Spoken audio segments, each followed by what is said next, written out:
Alors nous allons ouvrir l'année académique de la chaire de métaphysique et de philosophie de la connaissance par 2 journées que nous consacrons à la nature des propriétés esthétiques.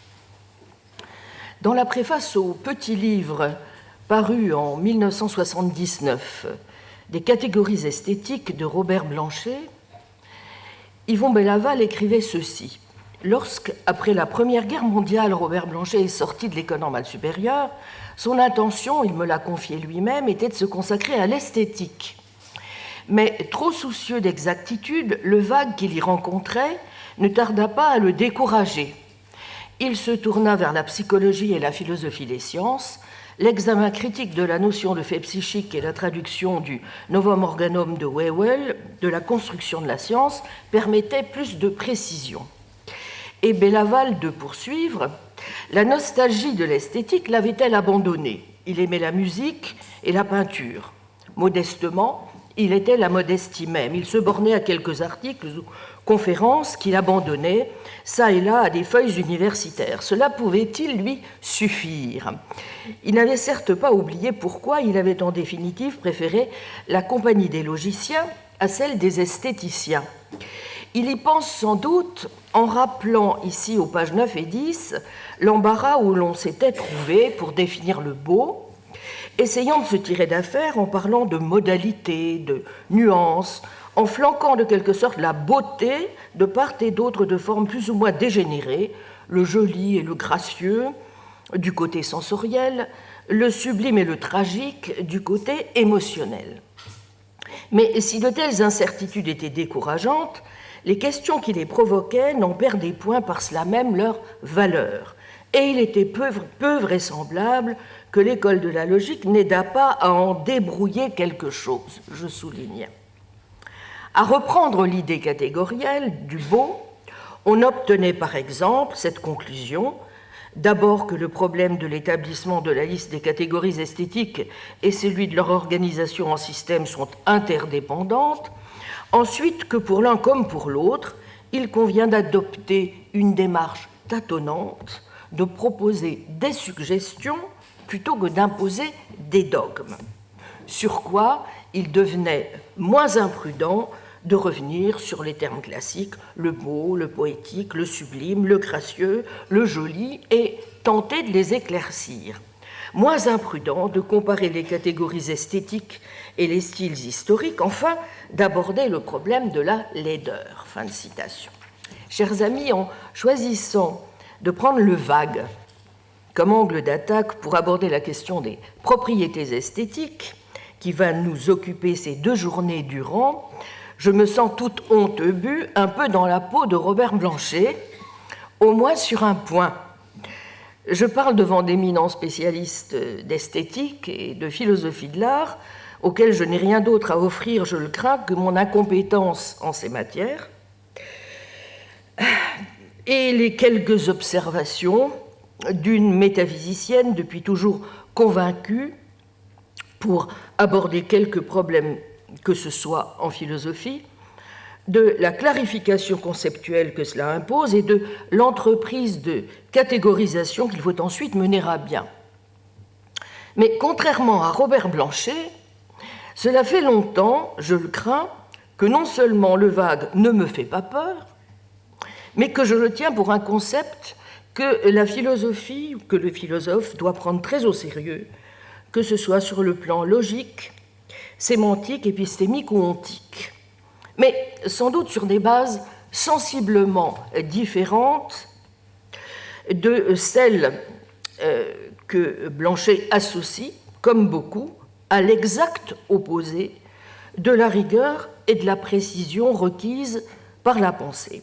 Et parce que j'ai la faiblesse de penser aussi que tenir compte du vague peut nous aider à éclairer certaines difficultés propres à la nature même des propriétés esthétiques, voire nous permettre de défendre à leur propos une forme de réalisme modeste.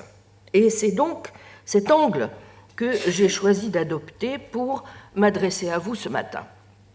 Oh, on voit bien pour quelles raisons, bien ancrées dans les esprits, Blanchet se méfie et du vague et de l'esthétique. Si nous définissons le vague de manière générale comme l'absence apparente de frontières nettes et l'associons d'emblée à l'opposé du précis et du déterminé, voire le confondons avec l'ambiguïté, il y a maintes raisons et toutes sortes de manières, du moins de prime abord, de voir dans l'esthétique et dans ce qui relève, bien qu'elle ne s'y réduise pas du domaine de l'art, un lieu propice à l'exercice du vague et au surgissement de maintes questions épineuses.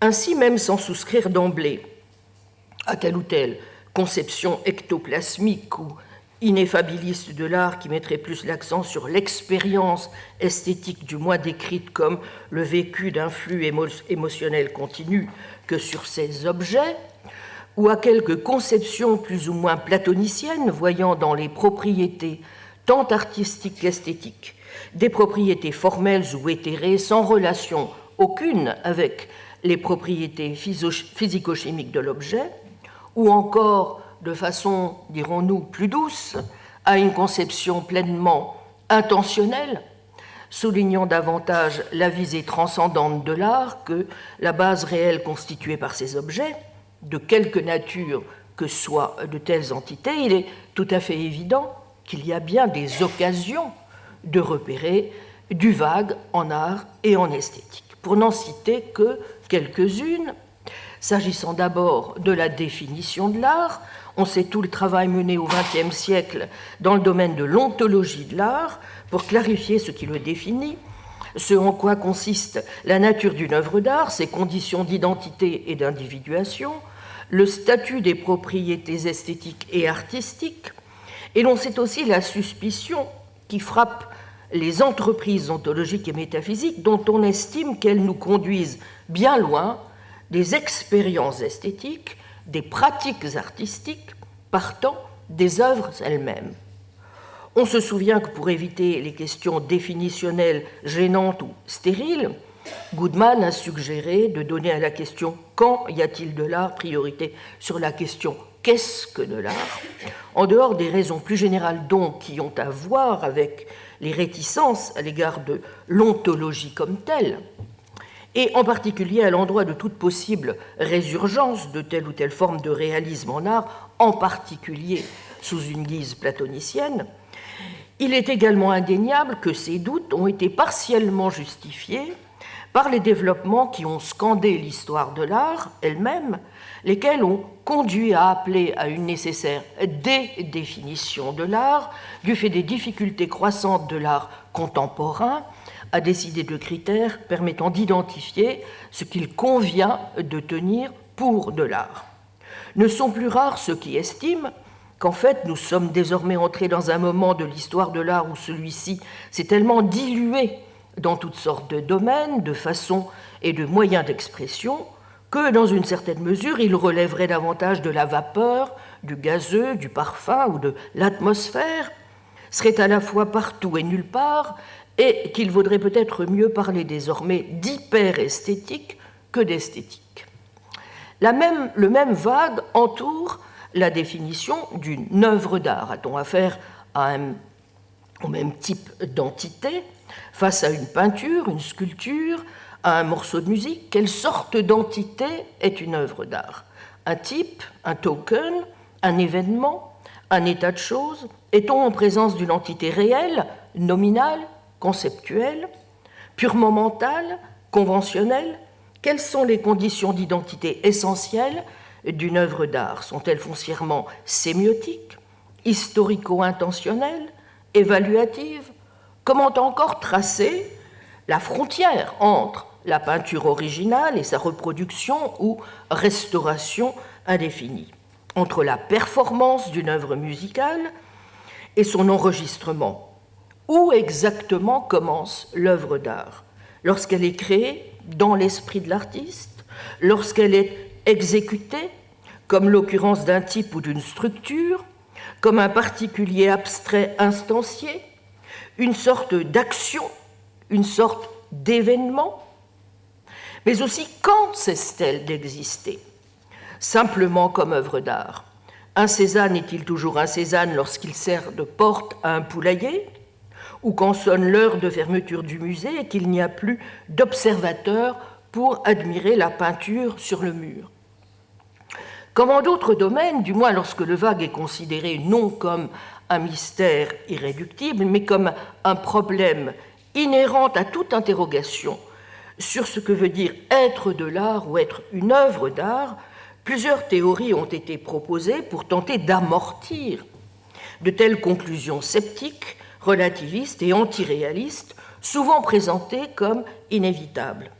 Des difficultés que je viens de rapidement évoquer, certains ont en effet conclu qu'il faut cesser d'espérer trouver une définition acceptable de la nature de l'art, du genre d'entité dont il s'occupe, ou encore de se mettre en quête de propriétés esthétiques identifiables ou de critères satisfaisant des jugements esthétiques. Et ce d'autant plus que les œuvres d'art sont pour l'essentiel des produits culturels ou institutionnels, là où d'autres ont pour leur part souscrit à une conception ouvertement platonicienne, mais avec des variantes, ou à une conception radicalement mentaliste ou nominaliste. Ce qui me conduit au sujet qui va nous occuper plus particulièrement aujourd'hui et demain. S'agissant en effet du statut plus général des propriétés, non plus seulement artistiques mais esthétiques, de ces choses dont nous disons qu'elles sont belles, pittoresques, élégantes, sublimes, gracieuses, tristes, harmonieuses, comment faut-il les approcher? Sont-elles objectives ou de simples projections subjectives? Existe-t-il même tout simplement quelque chose comme des propriétés esthétiques? Avons-nous vraiment besoin d'autre chose que de prédicats esthétiques? Faut-il reconnaître l'existence de propriétés si nous voulons pouvoir rendre compte de la normativité esthétique? Un réaliste esthétique répondra que oui, que des prédicats comme délicat, sentimental ou majestueux font référence à des propriétés esthétiques d'un type bien spécifique et que ces propriétés distinctives jouent le rôle de vérifacteurs de nos jugements esthétiques dont elles garantiraient ainsi la normativité. Mais pour qui aura un penchant antiréaliste, les prédicats esthétiques ne dénotent aucunement des qualités dont seraient objectivement dotés les objets. Il faut plutôt y voir le reflet des sensibilités ou attitudes des appréciateurs ou encore l'effet que font sur nous certaines choses. Par où l'on voit immédiatement poindre plusieurs problèmes bien connus. L'antiréalisme esthétique condamne-t-il au subjectivisme, au relativisme, mais aussi le réalisme esthétique survit-il au phénomène du désaccord esthétique? Et bien sûr aussi la question des critères sur lesquels devrait reposer le jugement esthétique. Y a-t-il des critères du goût? Une interprétation sentimentaliste ou kantienne, par exemple, constitue-t-elle une garantie suffisante pour la normativité objective de nos jugements, ou devons-nous réintroduire des critères tels que la beauté? De quelque manière que l'on choisisse de répondre à ces difficultés, on voit mal comment s'interroger sur la nature des propriétés esthétiques pourrait dispenser d'une clarification d'ordre métaphysique, même si cette analyse est encore trop rarement menée et suscite bien des réticences. Car enfin, comment une théorie des propriétés esthétiques, quelle qu'elle soit, pourrait-elle ne pas ipso facto être solidaire d'une métaphysique des propriétés? En admettant que les propriétés esthétiques existent, ce dont il s'agit en effet de s'assurer, comment allons-nous les distinguer d'autres types de propriétés? Y a-t-il une relation de survenance ou, dirons-nous, de dépendance systématique entre les propriétés esthétiques et les propriétés physiques? Et s'agit-il d'une relation réductible ou irréductible? Peut-on rendre compte des propriétés esthétiques dans un cadre naturaliste? Les propriétés esthétiques sont-elles nécessairement perçues? De quelle théorie de la perception devons-nous alors nous doter pour en rendre compte de la meilleure façon? Enfin, quelle métaphysique des propriétés sera le mieux à même de sous-tendre une théorie des propriétés esthétiques? Peut-on rendre celle-ci acceptable pour un nominaliste? Cela a-t-il un sens si l'on en tient pour le réalisme, mais sous une autre forme que le platonisme? De les concevoir éventuellement comme des dispositions. Voici, donc très sommairement brossées, les questions que nous devons et allons, à n'en pas douter, nous poser au cours de ces 2 journées. Toutefois, comme vous le voyez, aussi variées que soient ces conceptions ou les options que l'on rencontre le plus fréquemment, rares sont ceux qui verraient d'un bon œil de les associer au vague, de considérer que le vague puisse avoir quelque objectivité ou vertu, a fortiori que la reconnaissance non seulement d'une certaine réalité du vague, mais de l'hypothèse d'une forme de vague au sein même de la réalité, puisse avoir quelque pertinence pour qui voudrait mieux comprendre la nature des propriétés esthétiques, voire défendre une forme ou une autre en métaphysique de réalisme modeste des propriétés esthétiques. C'est pourtant ce que je pense, et depuis longtemps. Aussi vais-je m'efforcer de vous exposer quelques-unes des raisons pour lesquelles, selon moi, cela vaut la peine de prendre au sérieux une telle enquête.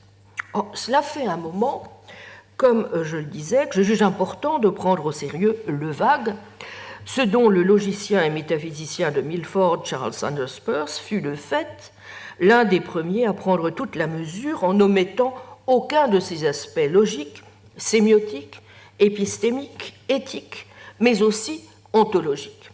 C'est du reste, comme je l'ai rappelé dans mon livre de 2019, Pragmatism and Vagueness, ce qu'avait aussi noté Richard Rorty quand il n'était pas encore devenu un philosophe pour l'heure du thé, dans un texte de 1961, Pragmatism, Categories and Language. Dans ce texte, Rorty notait la proximité entre Peirce et Wittgenstein et la façon dont il se distinguait de la tradition de l'empirisme logique par plusieurs traits.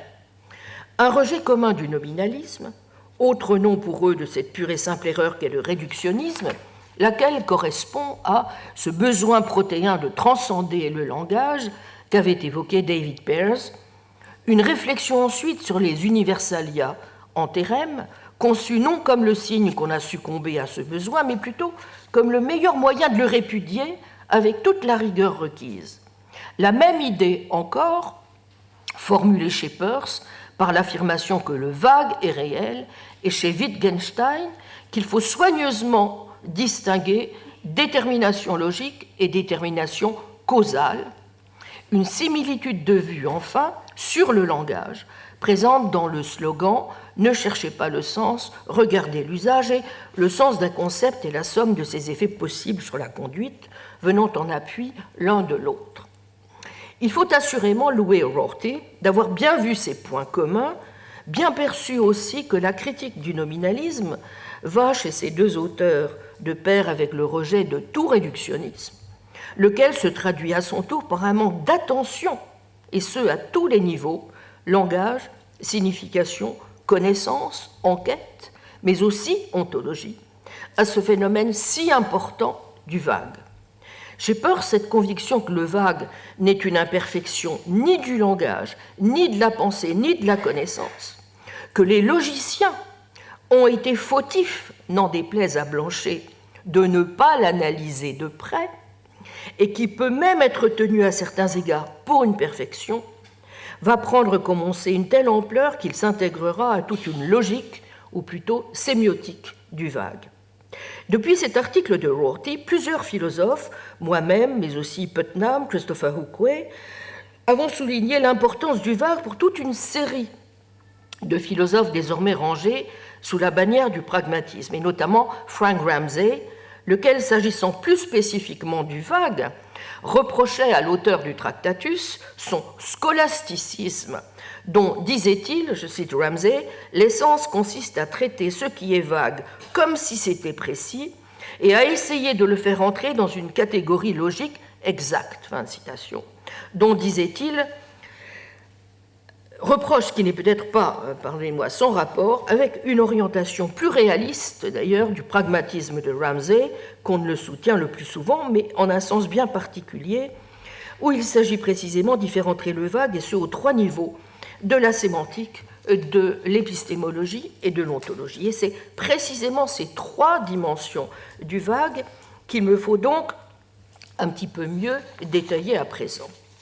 En effet, il est d'usage de distinguer plusieurs problèmes relatifs au vague. L'un d'entre eux, comme le rappelait encore, et à juste titre, la regrettée Catherine Hawley, est qu'à certaines questions, je la cite, nous ne savons comment répondre, et que nous ne voyons pas, semble-t-il, en quoi le fait de disposer de plus d'informations améliorerait la situation. Entre autres questions, est-ce que ces rideaux sont de couleur rouge ou orange? Est-ce que Fred, dont les cheveux sont de plus en plus clairsemés, est ou non déjà chauve? Est-ce que cette molécule fait partie de moi en ce moment même? Cette situation tient au fait que nos concepts semblent avoir des cas bordures. Nous ne savons où tracer la ligne entre les choses rouges et les choses oranges, entre les chauves et les non-chauves, ou entre les choses qui sont des parties de moi et celles qui n'en sont pas. L'indétermination peut donc, vous voyez, concerner un objet, quelle est par exemple la surface précise d'une montagne, une propriété ou un prédicat de type sorite, la calvitie, ou la question de la partie et du tout, est-ce que cette molécule sur le bout de mon doigt fait ou non partie de moi? Et vous voyez tout de suite de quelle manière cela peut concerner les propriétés esthétiques que nous évoquions à l'instant. Traditionnellement, on distingue 3 manières d'aborder le sujet: épistémique, sémantique, ontique. Selon la conception épistémique du vague, nous parlons de façon précise, mais nous ne savons pas exactement de quelle chose ou propriété nous parlons. La manière dont nous employons le prédicat « est chauve » détermine une césure exacte entre les chauves et les non-chauves, ou bien Fred est chauve, ou il ne l'est pas, mais nous ne savons tout simplement pas, ou peut-être ne sommes pas en mesure de savoir à quel endroit au juste se fait la césure. Partant, les affirmations que nous pouvons faire relativement à la persistance à travers le temps, à la calvitie de Fred, sont vraies ou faux de manière déterminée, même quand nous ignorons quelles elles sont. Selon cette fois la conception sémantique ou linguistique, le vague est plutôt le fait d'une indétermination à mettre au compte de notre manière relâchée de parler. Nous n'avons pas spécifié de façon parfaitement claire quelle chose au juste est le mont Snowdon, de quelle manière au juste une molécule doit être rattachée à un organisme pour en faire partie. Partant, le vague est essentiellement un trait de notre langage et de nos prédicats et non.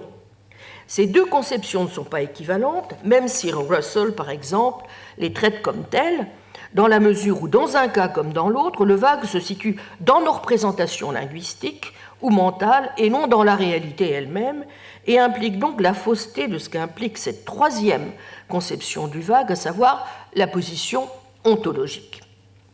Plusieurs logiciens et métaphysiciens contemporains ont proposé, comme vous le savez, diverses théories pour rendre compte de ces phénomènes, visant à montrer notamment qu'il est possible, sinon d'éliminer le vague, à tout le moins de le corriger, de manière à parvenir à une certaine cohérence. Tel est ainsi le cas de la théorie dite des supervaluations, due à von Fraassen ou à Kit Fine, pour expliquer comment on peut précisifier les énoncés vagues, ou encore la théorie des degrés de vague, défendue par exemple par Mark Sainsbury, reposant sur l'idée que l'on peut assigner des degrés aux énoncés vagues, permettant dès lors de leur attribuer des valeurs de vérité. Aucune de ces théories, notez-le bien, n'en conclut à la non-réalité du phénomène de vague sémantique. Pour les tenants de la conception épistémique, en revanche, on est bien face à un problème qui n'est pas réel. La position est donc plus radicale dans son rejet du vague réel que la position sémantique, laquelle reconnaît au moins qu'il y a du vague dans la signification de nos mots. Toutefois, c'est bien la 3e conception ontique qui a été à l'origine des plus grandes réticences, soit l'idée qu'il y aurait un lien entre la réalité du vague et l'existence du vague dans la réalité elle-même. Ainsi, la présence d'une certaine indétermination serait due au monde lui-même, au fait, par exemple, que le mont Snowdon n'ait pas de frontières nettes. Mais pour avoir moi-même défendu cette position il y a plus de 30 ans et avoir essuyé pas mal de critiques qui m'ont conduite à la modifier un petit peu, je suis bien placé pour savoir qu'elle est tout sauf évidente, même si, et j'y reviendrai s'il nous reste un peu de temps, elle est moins farfelue qu'on a pu le penser et a d'ailleurs retrouvé une certaine faveur. En tout cas, la plupart des philosophes, vous voyez, ont longtemps au fond partagé l'opinion de Michael Dummett, pour qui, je cite, la notion selon laquelle les objets pourraient être réellement vagues en même temps que vaguement décrits n'est pas à proprement parler intelligible. Fin de citation. Le monde, lui, serait donc constitué d'objets précis, aux contours parfaitement délimités. Simplement, comme le rappelait plus récemment Kathleen Hawley, le caractère presque incompréhensible, si vous voulez, de cette idée d'un réel vague provient pour une part de ce que l'on ne sait pas exactement, ce que cela pourrait bien vouloir dire que le monde soit vague. Et pourtant, tout énoncé indéterminé doit son indétermination de manière combinée et à la manière d'être du monde et à la manière d'être du langage. Je dis Fred est chauve et mon énoncé n'a pas de valeur de vérité déterminée. Que l'indétermination soit due en partie à la manière dont se donne dans le monde la tête de Fred est incontestable.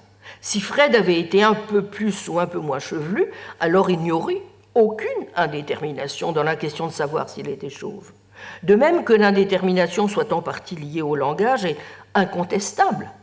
Si chauve avait signifié ce que le fait signifie humain, alors l'énoncé aurait eu une valeur de vérité déterminée. Donc toute indétermination, comme le dit fort justement Hawley, a une double source. Il n'empêche, admettons qu'il faille distinguer l'indétermination qui est due au sens des mots, ce qui vaut dans tous les cas, et celle qui, dans certains cas, est liée à l'indécision sémantique, laquelle se produit lorsqu'un mot n'a pas de référent ou de valeur sémantique unique. Le vague procéderait donc uniquement de certaines incapacités de notre connaissance ou de notre langage. Il ne serait pas dû à des traits constitutifs de la réalité. C'était la position de Russell, même si, comme je vais essayer de vous en convaincre, à condition de la spécifier, cela peut constituer une hypothèse éclairante et peut-être même nous aider à rendre compte de la possible objectivité des propriétés esthétiques et de ce qui en constitue la nature. En tout état de cause et en résumé, vous voyez, nous avons donc le choix entre trois options possibles. Le vague est-il toujours le fait de notre manière relâchée de parler ou de notre ignorance, d'une discordance entre le monde et les représentations que nous en avons, ou bien le monde est-il lui-même de plein droit vague? Laissons donc pour l'instant de côté la troisième option et concentrons-nous sur les options épistémiques et sémantiques. Et posons-nous la question suivante. En quoi le fait de tenir compte du vague, loin d'être un obstacle, pourrait-il nous éclairer dans notre réflexion sur la nature des propriétés esthétiques? L'une des questions lancinantes auxquelles sont confrontés ceux qui souhaitent y voir plus clair sur la question du vague est celle de savoir si l'on peut donner crédit donc à l'idée d'une réalité objective du vague lui-même, ce qui suppose donc qu'on ne le tienne pas d'emblée pour un phénomène purement subjectif et qui résulterait uniquement de nos limitations en matière de langage ou de connaissance. Kit Fine a souvent dit que le vague résultait d'une déficience dans la signification. Peirce s'est beaucoup opposé à un tel constat. Le vague, pensait-il, n'est pas un défaut de la pensée ou de la connaissance, et l'on ne peut pas plus y renoncer dans le domaine de la logique que l'on peut renoncer au frottement dans celui de la mécanique. Aussi, les logiciens, considérait-il, ont-ils eu tort de laisser tomber le vague jusqu'au point de ne pas même l'analyser. Mais cela ne signifiait nullement dans son esprit ni que la logique ne nous donna pas les moyens de remédier à la difficulté, ni qu'il fût impossible de spécifier nombre d'aspects de la situation épistémique. Accordons-nous donc sur le fait que le vague sémantique est un phénomène réel et non une illusion de notre entendement, une question d'indétermination qui résulte du parler relâché un trait de notre langage, de nos prédicats et des noms. Dire que le vague est objectif signifie qu'il affecte le sens, mais aussi, jusqu'à un certain point, la référence. Est-ce ennuyeux? Non, car on peut dissiper la difficulté, par exemple, en introduisant dans le discours, si on est le locuteur, des index qui permettront de fixer la référence, ou en transférant à l'interprète le droit de déterminer un peu mieux ce dont il est question, auquel cas le vague se muera en une forme de généralité, même si dans un cas comme dans l'autre, il restera donc, vous le voyez, une forme d'indétermination irréductible. D'abord parce que les indices, comme le sait tout bon sémioticien, ne sont jamais totalement déterminés. Ensuite, parce que la généralité est de fait une nouvelle forme d'indétermination. Simplement, ce qui apparaît alors, c'est justement la force ou la réalité de l'intelligence, ce que dans son jargon peut s'appeler la troisième catégorie, qui fait que c'est une illusion de croire que vous puissiez éliminer l'indétermination en la remplaçant simplement par de la détermination, de la précision ou de l'individualité. Si la généralité est l'antithèse du vague, c'est parce qu'il ne faut pas considérer l'indétermination comme un obstacle à la communication, à la connaissance ou à la vérité. Au contraire, c'en est une composante essentielle. La généralité, c'est la série indéfinie des interprétants, l'idée que la connaissance est toujours ouverte, la manifestation même de l'intelligence, puisqu'il s'agit moins de l'extension d'une idée que vous avez déjà qu'un progrès dans le défini des conceptions que vous appliquez à des choses connues. Éliminer la généralité reviendrait donc à s'imaginer que l'on peut réduire la signification de l'intelligence qui est dans les choses, ce qui est illusoire. Le plus souvent, les philosophes ou les logiciens analysent le vague du point de vue d'un certain idéal de connaissance ou de formalisation, en vertu de quoi on devrait tendre vers quelque chose de précis. Et nous avons vu la réaction de Blanchet qui allait en ce sens. Mais définir, spécifier, ce n'est pas nécessairement supprimer, une fois de plus, toute espèce d'indétermination, c'en est même l'exact opposé à cette tentation de précision ou d'hyper-précision. Si un terme est complètement précis, complètement spécifié, il ne permet plus de poser des questions intéressantes et donc de faire progresser l'information. S'il est trop précis, soit il fait courir le risque de soulever des questions inutiles, soit d'induire en erreur. C'est donc une illusion de croire que l'on doive ou puisse mettre un terme au vague du langage ordinaire à travers la précision. Incidemment, cela permet de voir aussi que le vague, n'est-ce pas, est quelque chose de très différent de l'ambiguïté, comme l'avait vu en 1937 Max Black, bien que des auteurs comme Russell ou Weissman n'aient pas toujours été en mesure de faire la distinction. Un terme qui est indéfini entre plusieurs interprétations alternatives distinctes a une sorte d'indétermination, il est équivoque ou ambigu. Mais cela est très différent de l'indéfini authentique dans lequel il y a une masse indistinguable ou indistincte de cas. Le premier, c'est l'indéfini de l'expression couleur claire, si on laisse de côté l'indéfini en degrés. Le second est celui qui consiste à dire d'une histoire qu'elle est écrite dans un style relativement français. Vous voyez que l'indéfini consiste en ceci, que le signe laisse planer des doutes sur ce que peut être l'interprétation qu'on avait en vue, mais non pas sur le choix entre deux ou plusieurs interprétations, ce qui serait l'ambiguïté. L'ambiguïté relève donc de l'équivoque, rendu possible par l'insuffisante spécification du sujet. Elle provient de ce qu'une seule et même phrase peut être utilisée pour dire ou demander plus d'une chose. Avant que la communication ne s'établisse, il faut donc évidemment déterminer quelle est la chose que l'on dit ou demande, ce qui impose d'éliminer l'ambiguïté. Mais centrer le problème de l'objectivité du vague sur l'interprétation et la réalité de la troisième catégorie du sens ou de l'intelligence veut dire aussi que le vague est moins une affaire de syntaxe ou de sémantique, ou pour reprendre les termes de Kit Fine, de déficience de sens, qu'il n'est irréductiblement lié à des considérations pragmatiques. Qu'il y ait du vague objectif signifie jusqu'à un certain point qu'il existe des états de choses dont il est objectivement impossible de déterminer l'application. Il faut certes tenir le vague pour réel, mais il faut surtout l'analyser et par là même en expliciter les richesses, en montrant de quelle manière la sémantique elle-même est liée à des considérations pragmatiques. Quiconque étudie de près la sémiotique sophistiquée peirsienne du vague, l'usage qu'il fait dans sa théorie de l'assertion, notamment des icônes et des index en plus des symboles, prend la mesure des moyens qu'il met en œuvre pour rendre une telle opération possible. D'abord parce que tout énoncé suppose une interprétation, donc une traduction indéfinie dans les termes d'une sémiotique précise mettant en jeu des objets, des signes, des interprétants, ou encore des index, des icônes et des symboles. Or, toute interprétation se joue dans le contexte de communication. En ce sens, il importe peu en somme que certains prédicats souffrent d'une indétermination logico-sémantique tant que le contexte est là pour spécifier le contexte de l'assertion. C'est là un point sur lequel a insisté Farah Delia Graf. Je la cite, « Qu'un prédicat soit ou non susceptible d'être soritique ne dépend pas seulement de la forme ou du contenu des énoncés de phrases qui le contiennent.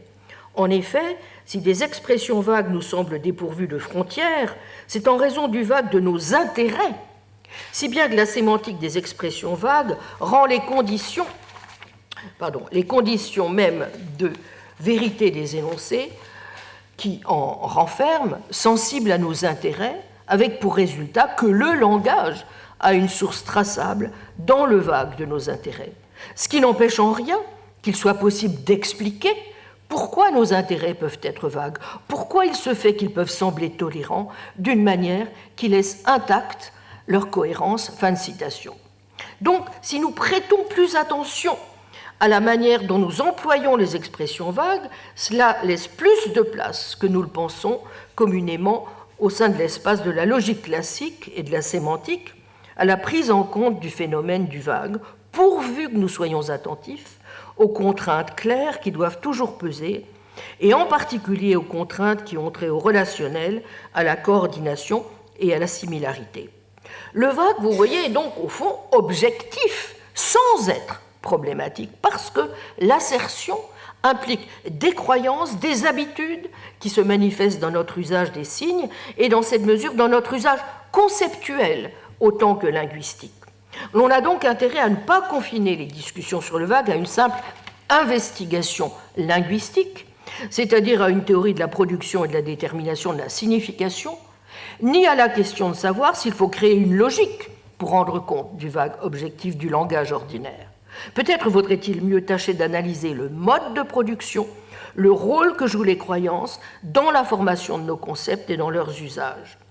Les buts et désirs peuvent être vagues, dit Delia Graf, parce que leurs conditions de réalisation peuvent avoir des frontières vagues. Cela pourrait être vrai même s'il n'y avait pas de vague dans le langage, ou tout au plus un vague parasite dans des mots comme réaliser, satisfaire et vrai.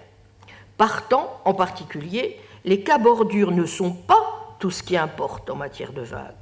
Si c'était le cas, alors il n'y aurait aucun lien évident entre le vague et le paradoxe sorite. Les degrés de vérité ne sont pas non plus paradigmatiques du vague.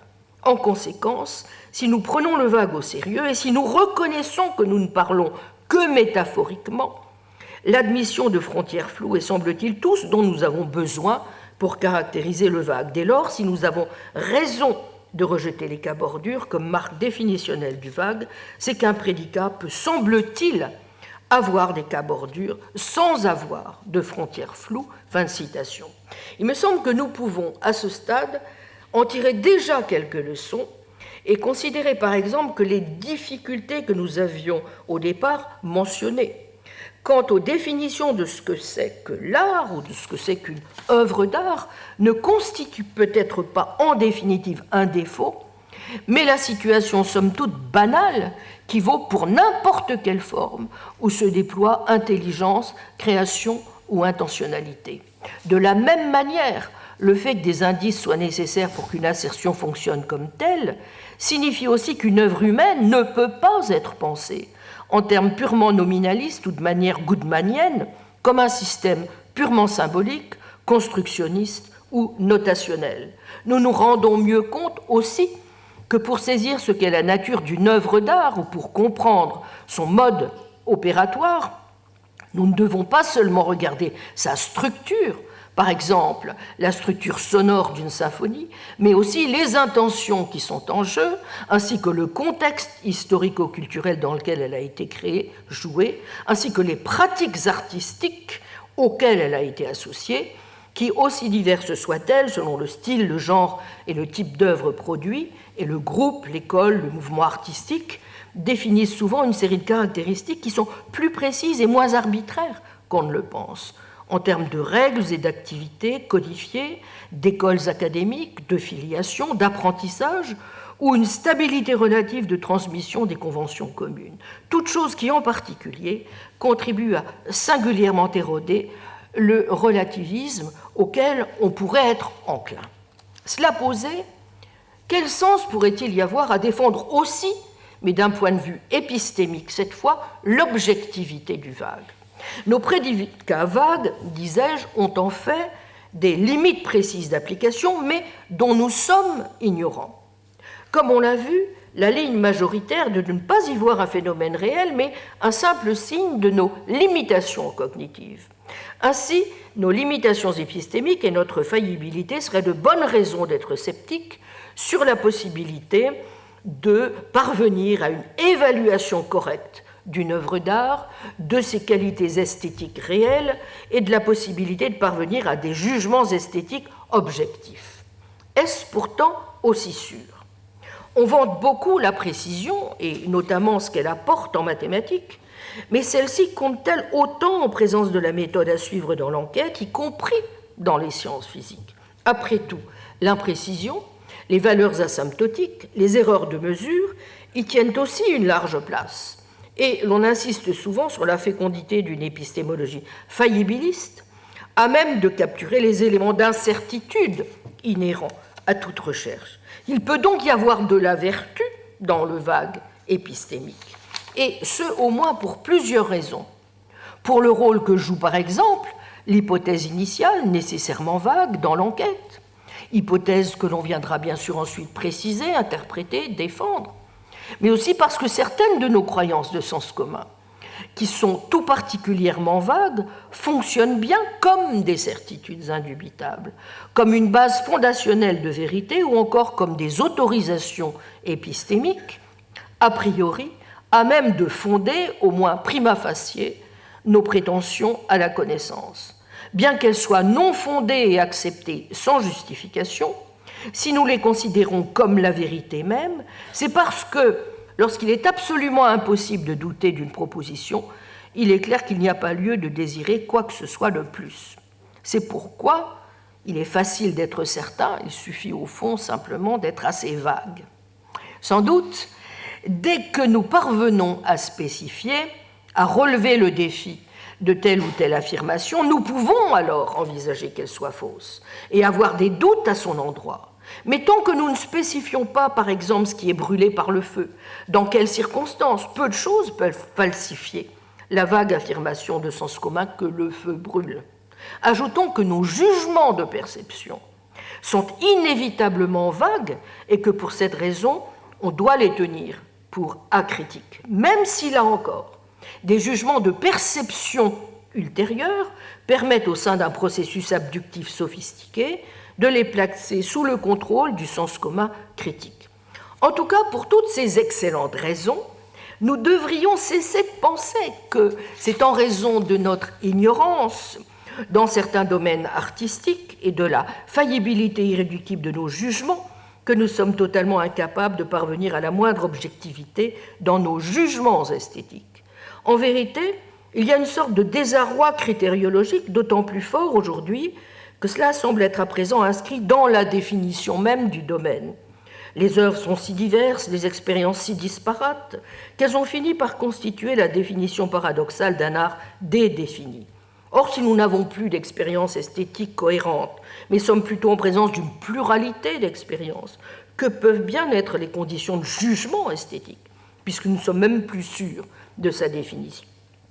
Bien plutôt que de revenir à telle ou telle forme de conception dogmatique ou néo-formaliste, qui consisterait à tenir certaines œuvres pour canoniques ou certains artistes pour la référence paradigmatique, ou plutôt que d'admettre à l'inverse que les expériences sont devenues si incommensurables qu'il nous faut adopter une attitude sceptique et renoncer à toute recherche sur la nature de l'esthétique, ou pire encore, plutôt que de sombrer dans un hypersubjectivisme, refusant de décider entre des jugements esthétiques strictement personnels et préférant transférer le jugement à tel groupe compétent d'experts ou au verdict de telle ou telle tribu mondaine ou snobinarde, il vaudrait peut-être mieux donc essayer de voir comment, en dépit du pluralisme objectif et de l'irréductible faillibilité, on peut toujours expliquer comment et pourquoi de telles qualités esthétiques peuvent produire telles ou telles expériences esthétiques, et aussi pourquoi, comme Hume nous l'a appris, les critères du goût peuvent être quelque chose où l'éducation de notre délicatesse et de notre sensibilité joue un rôle important et est susceptible d'amélioration dans l'élaboration de critères de jugement corrects. J'en viens à présent, et pour finir, à la question la plus délicate, dont j'ai dit qu'elle heurte souvent les esprits, en admettant qu'il y ait une réalité objective du vague et qu'on puisse y voir davantage une richesse qu'un obstacle. 1. Quelle place occupe le vague dans la catégorisation générale que le métaphysicien fait des choses? 2. En quoi une telle hypothèse sur la réalité du vague peut-elle nous guider dans notre enquête sur la nature de propriété esthétique, voire dans une forme de défense de réalisme à leur propos? 3. Cela a-t-il enfin du sens de considérer que le réel lui-même soit vague? Je n'aurai sûrement pas le temps d'aborder la troisième question, mais voyons déjà les deux premières rapidement.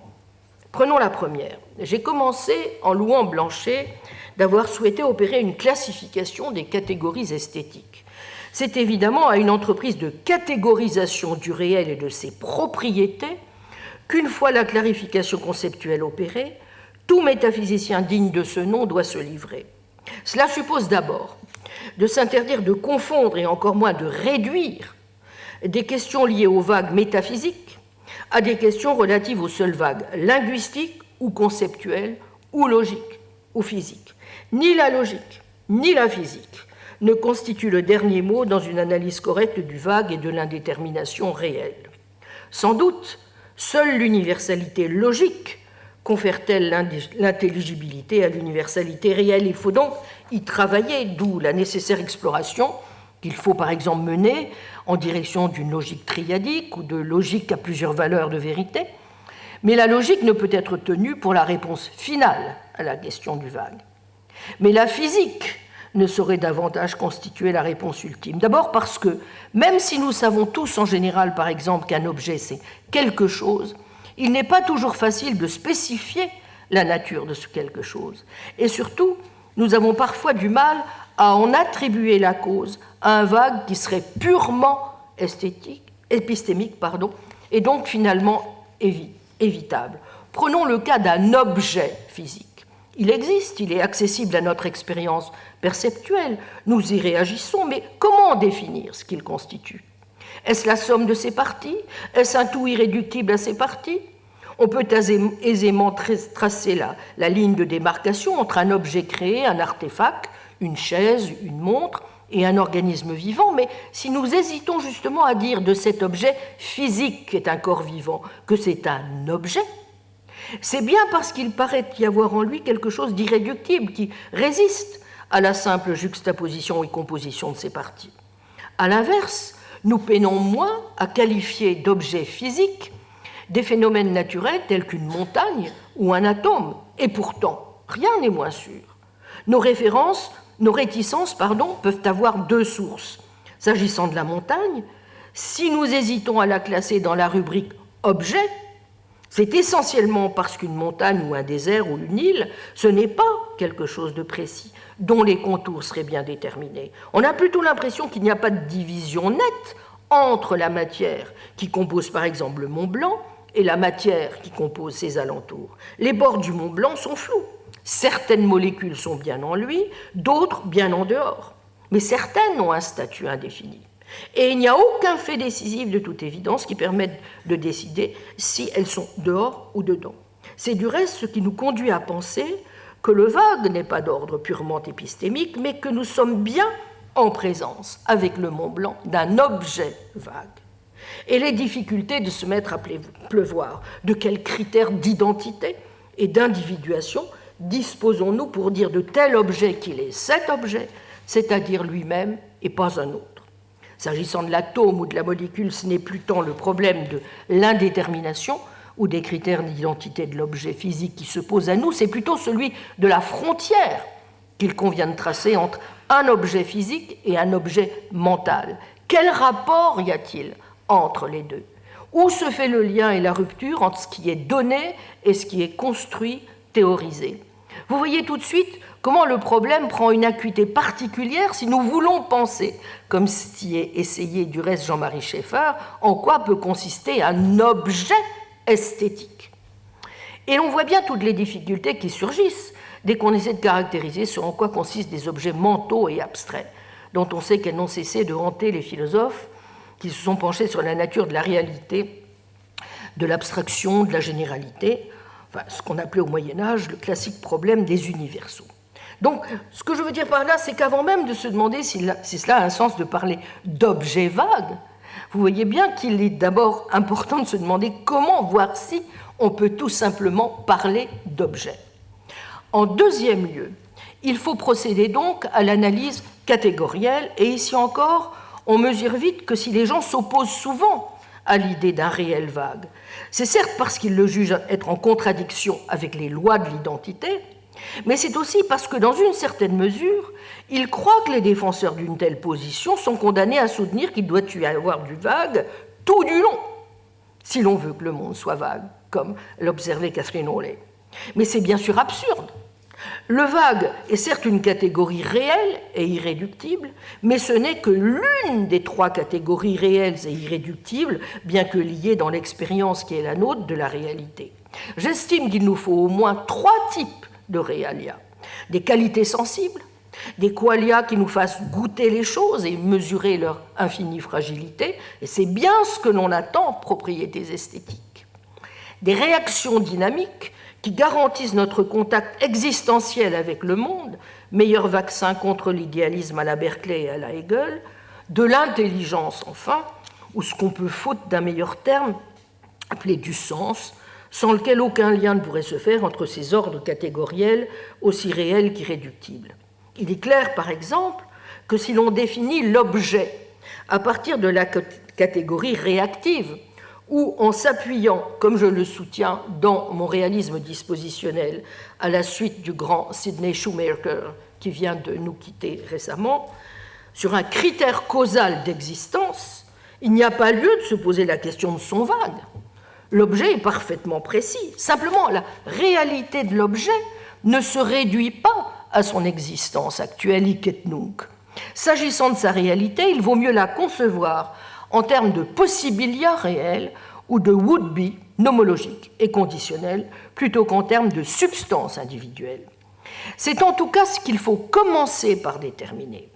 Je ne vais pas naturellement détailler tous les aspects du réalisme dispositionnel, qui est la position que je défends en métaphysique, mais je dirais très sommairement, pour l'intelligence du propos d'aujourd'hui et de demain, qui vont nous conduire donc à discuter de ce que pourrait être une métaphysique satisfaisante des propriétés esthétiques, qu'il devrait reposer sur 5 caractéristiques majeures. 1. Tout d'abord, ce n'est pas un réalisme métaphysique, mais un réalisme scolastique, inspiré des médiévaux, qui empruntent certains traits au scotisme. Nous sommes loin du platonisme. 2. C'est foncièrement un réalisme sémantique. Le réel est ce qui signifie quelque chose de réel. Il impose donc de déterminer préalablement, vous voyez, les conditions de signification des prédicats que nous employons lorsque nous évoquons des propriétés. Troisièmement, il s'agit d'un réalisme des propriétés en effet qui pose un critère causal d'existence. En d'autres termes, contrairement à ce que nombre de philosophes de l'esthétique considèrent, ici même, Je pense par exemple à Ben Snaney ou à Derek Matravers, que nous allons écouter tout à l'heure. Les propriétés ne sont pas que l'ombre portée de prédicats. Ce pourquoi on a besoin de propriétés esthétiques et pas seulement de prédicats esthétiques. Et aussi de s'efforcer de montrer, quand on défend, comme c'est mon cas, que les propriétés sont toutes essentiellement dispositionnelles, si elles ont besoin ou non d'une base catégorique. Bref, je ne suis pas convaincu par la proposition du grand Hugh Miller, qui consiste à dire, je le cite, que les propriétés n'ont pas en elles-mêmes à être ou bien dispositionnelles ou bien catégoriques, celles qui existent peuvent simplement être, fin de citation. Il suppose, quatrièmement, ce réalisme, un engagement en faveur du réalisme scientifique. Cinquièmement, il se caractérise enfin comme un réalisme essentialiste, mais un essentialisme mince ou étroit, dynamique, relationnel, dont je pourrais en quelques mots résumer le principe.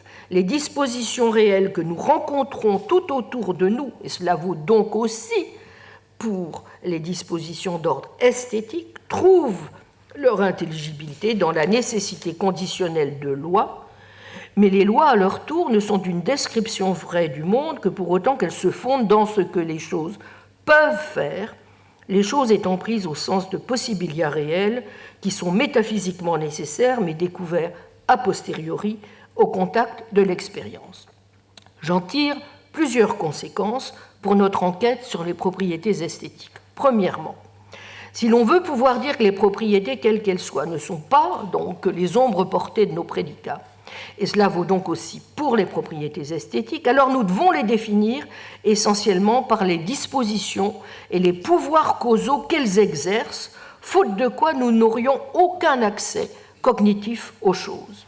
Le premier critère d'identification des propriétés des choses est donc le pouvoir causal intrinsèque de la propriété.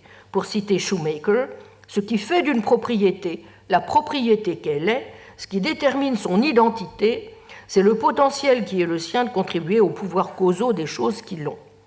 Toutefois, il s'inscrit dans le cadre d'un groupe de propriétés et dans un contexte d'exercice conditionnel. On peut dès lors considérer que l'identité d'une propriété, quelle qu'elle soit, je cite Shoemaker, est déterminée par ses potentialités causales, par la contribution qu'elle est capable d'apporter aux pouvoirs causaux de la chose qu'il a. Et les potentialités causales qui sont essentielles à une propriété correspondent aux pouvoirs conditionnels qui constituent le groupe, cluster, avec lequel on peut identifier la propriété. Avoir une potentialité causale pour une propriété, c'est être tel que tout ce qu'il a un certain pouvoir conditionnel. Les pouvoirs ou les dispositions d'une chose sont distincts de celle-ci parce que fondés dans ses propriétés intrinsèques. Mais en deuxième lieu, la réalité n'est pas de part en part essentiellement dispositionnelle. D'une part, parce qu'il y a des propriétés essentielles et des propriétés accidentelles, le défi étant comment les distinguer. On doit évidemment éviter le pandispositionnalisme, c'est pourquoi je parle de réalisme dispositionnel et non pas de dispositionnalisme. La réalité n'est pas régie que par des propriétés dispositionnelles, il lui faut aussi être régie par des lois. Enfin, on doit toujours se rappeler que du concept à la chose, il n'y a plus qu'un pas, partant ne pas confondre prédicat et propriété, et distinguer pouvoir et propriété en vertu desquels les choses ont les pouvoirs qu'elles ont. Bien, si cette analyse est correcte, en tout cas, je pense que nous pourrions peut-être avoir quelques pistes en direction d'une forme modeste de réalisme en esthétique et en philosophie de l'art.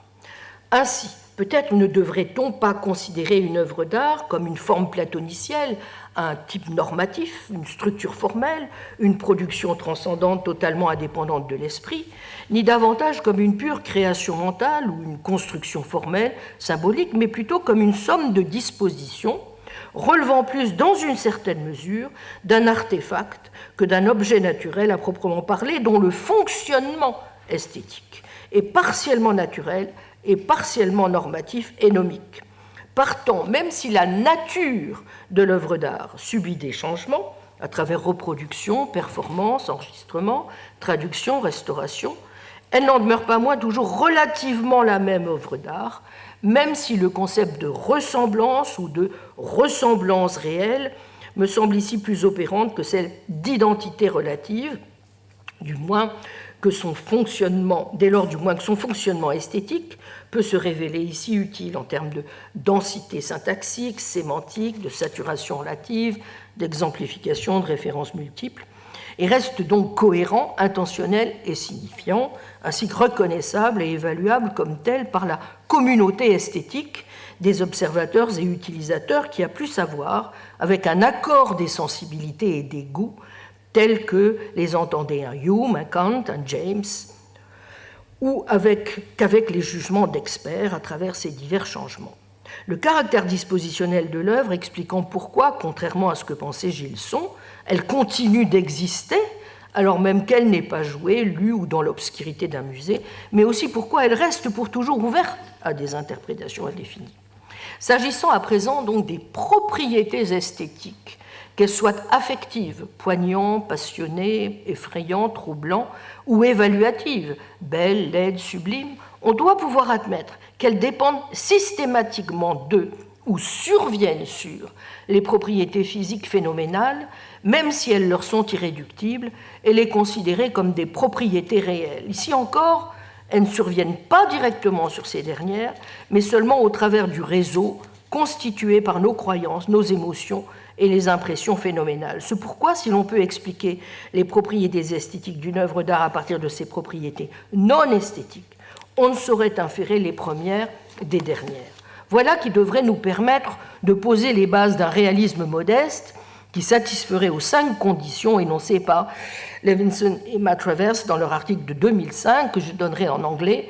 Location, the property must belong to its object of attribution. That is, the property should be of the ballet dancer, not, for example, of the observer's experience or visual field. Stability, the property must be such that it can exist unobserved. Explanation, the property must explain the experience we have of it. Revelation, the intrinsic nature of the property must be revealed to us in immediate perception. 5, dependence. The property depends in large part for its nature and existence on non-aesthetic perceptual properties. À partir de là, on pourrait considérer les évaluations esthétiques moins comme des qualités premières qu'un hypothétique objet esthétique, que comme des qualités secondes, au fond, à savoir comme quelque chose qui est produit par les qualités esthétiques imposées à l'objet, exactement comme les qualités secondes, au sens de Locke, sont l'effet des propriétés des parties insensibles qui constituent les corps. Comme telles, elles sont aussi dotées d'une disposition ou d'un pouvoir capable de causer une expérience esthétique d'évaluation d'une manière assez semblable à celle dont les valeurs éthiques ont pu être considérées par des auteurs comme McDowell ou Putnam comme étant dotés de telles propriétés dispositionnelles et objectives. S'agissant des jugements esthétiques, à présent, on doit pouvoir les évaluer en termes de conditions de vérité, et ce même si leur valeur n'est pas indépendante des capacités psychologiques ou naturelles de l'esprit humain.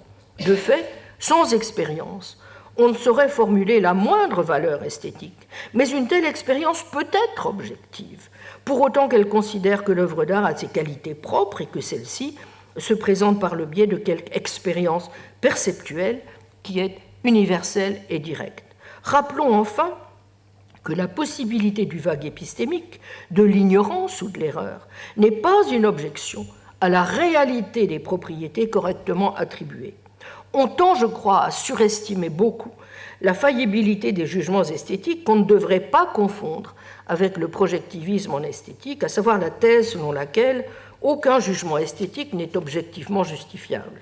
Incidemment, certains semblent même plus solides que maint jugement scientifique.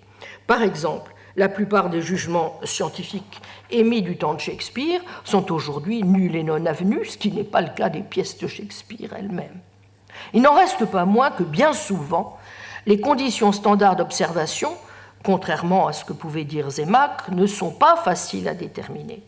Nous nous accordons par exemple sur ce que veut dire équilibré ou harmonieux, sans quoi nous ne saurions même pas être en désaccord sur le fait que l'œuvre d'art est telle qu'elle est. Mais nous avons du mal à expliquer dans quelles conditions correctes une œuvre d'art est équilibrée ou harmonieuse. En d'autres termes, les propriétés esthétiques sont réelles, mais il est épistémiquement difficile de les justifier parce que nous ne savons pas quelles sont les conditions pertinentes de leur attribution correcte. Elles restent indéterminées et controversées, et cela a plus à voir avec le vague épistémique qu'avec la question de la pluralité des sensibilités. De ce point de vue, même s'il reste de bonnes raisons de ne réduire le vague ontique ni au vague sémantique, ni au vague épistémique, il n'en demeure pas moins que le vague épistémique reste l'un des problèmes difficiles à régler si l'on veut défendre une forme de réalisme satisfaisant, aussi modeste soit-il en esthétique. C'est pourquoi je doute fort que l'on puisse éviter les problèmes que cela pose en favorisant plutôt la thèse selon laquelle on pourrait se dispenser de parler en termes de propriété, ainsi que le suggère Dirac en bon disciple de Hugh Miller.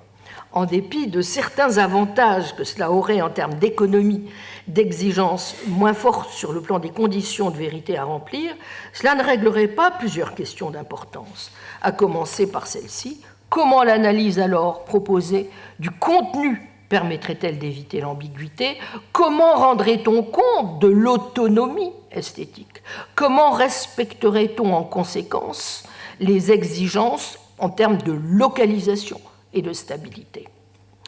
Revenons pour finir sur la dernière hypothèse, en quelques mots, jugée donc par certains farfelue, à savoir l'idée que la réalité elle-même soit vague. Après tout, il suffit de se référer à certains phénomènes pour mesurer que l'idée a quelque chose d'intuitivement juste.